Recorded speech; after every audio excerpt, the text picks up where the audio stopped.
Pagi, kami dari kelompok 12, saya Paranita, Arini Agustina, Sarah Amanda Pondung, Atika Widasri, Ala Inayat Putri Zaika akan membawakan presentasi yang berjudul Integrasi Riset dan Industri Digital dalam Pengembangan Edisi Hijau Berkelanjutan.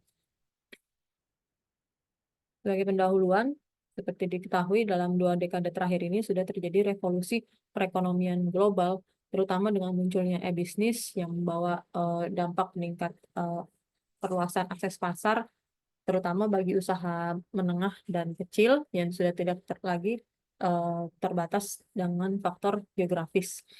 Eh, Meskipun terjadi peningkatan dari ekonomi, ternyata peningkatan aktivitas digitalisasi ini membawa dampak yang negatif juga, yaitu peningkatan konsumsi energi dan eh, peningkatan penghasilan hasil dari jejak karbon. Hal ini didukung dari laporan Ericsson Mobility Report juga yang menunjukkan bahwa sektor ICT itu menyumbangkan 4% konsumsi listrik global dan 1,4 emisi gas rumah kaca, sehingga ini kejadian ini memang merupakan suatu paradoks. Padahal 70% dari 169 target SDGs dapat didukung oleh transformasi digital. Oleh karena itu, perlu adanya konsep e-bisnis hijau. Apa sih e-bisnis hijau itu? E-bisnis hijau adalah aktivitas ekonomi digital dengan prinsip berkelanjutan di setiap tahap, mulai dari desain produk, pengadaan, pengemasan, logistik, dan layanan pasca penjualan. Strategi e-bisnis hijau ini dapat tercapai dengan baik dengan adanya kolaborasi antara ilmuwan dan industri, di mana peranan ilmuwan adalah melakukan riset berbasis bukti, sedangkan industri adalah mengimplementasikan skala besar inovasi produk, big data, yang diharapkan adanya sinergi antara kolaborasi ilmuwan dan industri menghasilkan perubahan yang nyata. Ini perumusan masalah dan tujuan penelitiannya. Metode penelitiannya menggunakan studi literatur dengan pendekatan deskriptif kualitatif, sumber datanya dari jurnal ilmiah, laporan industri, dokumen kebijakan internasional, tahap analisisnya dari reduksi data, penyajian data, penarikan kesimpulan dan verifikasi, serta triangulasi sumber dan audit dokumentasi. Hasilnya dari berbagai literatur itu didapatkan ada 2 bentuk kolaborasi yang efektif antara peneliti dengan industri digital, yaitu satu, adanya joint research atau riset bersama tentang teknologi rendah karbon, data analitik lingkungan, dan model bisnis hijau. Yang kedua adalah pengembangan produk hijau digital, yaitu implementasi aplikasi pemantauan jejak karbon atau platform e-commerce berkelanjutan.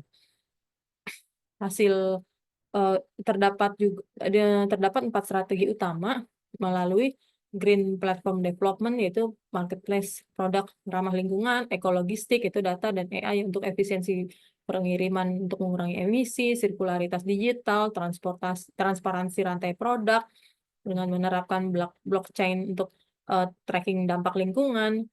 Hal ini didukung dari penelitian yang dilakukan oleh Lee serta Kumal dan Bansal yang menghasilkan bahwa strategi ini dapat menurunkan konsumsi bahan bakar sebanyak 12% dan meningkatkan efisiensi logistik sebanyak 18%.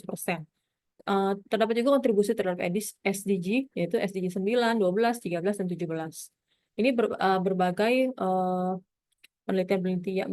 hasil dari penelitian berbagai hasil dari peneliti yang membahas tentang kolaborasi ilmuwan dan industri digital dalam merumuskan strategi bisnis hijau untuk mendukung agenda SDGs. Selain itu juga ternyata penerapan strategi SDG bisnis hijau ini mengalami berbagai hambatan utama, yaitu adanya perbedaan orientasi antara akademisi dengan industri, di mana akademisi orientasi lebih ke arah publikasi ilmiah, sedangkan industri ke arah profit jangka pendek. Adanya akses data terbatas sehingga karena data industri tidak terbuka untuk riset, ada kesenjangan kebijakan, kurangnya insentif dan perlindungan hukum, kapabilitas SDM yang masih rendah, terutama di negara berkembang seperti Indonesia. Kemudian implementasi teknologi dan transparansi, implementasi IoT dan dalam rantai pasok dapat digunakan untuk monitoring emisi real time, optimasi rute distribusi, yang menghasilkan penurunan konsumsi BBM sebanyak 20% dan peningkatan efisiensi logistik sebanyak 18%. Selain itu juga penerapan green branding dan sustainability reporting juga dapat memperkuat kepercayaan konsumen. Solusi mengatasi hambatan dengan innovation intermediaries, yaitu adanya lembaga perantara yang menjembatani akademisi dan industri, kebijakan open data, pengembangan SDM dengan penerapan kurikulum Green Digital Economy, kerjasama riset terapan berbasis SDGs, dan model triple helix, yaitu adanya kerjasama antara akademisi, pemerintah, dengan mengeluarkan kebijakan-kebijakan dan industri untuk terciptanya ekosistem berkelanjutan. Dampak multilapis kolaborasi sendiri ada terhadap transformasi paradigma bisnis, efisiensi operasional, pengurangan emisi, peningkatan citra, kontribusi SDGs, bukan hanya teknologi tapi transformasi menuju keberlanjutan.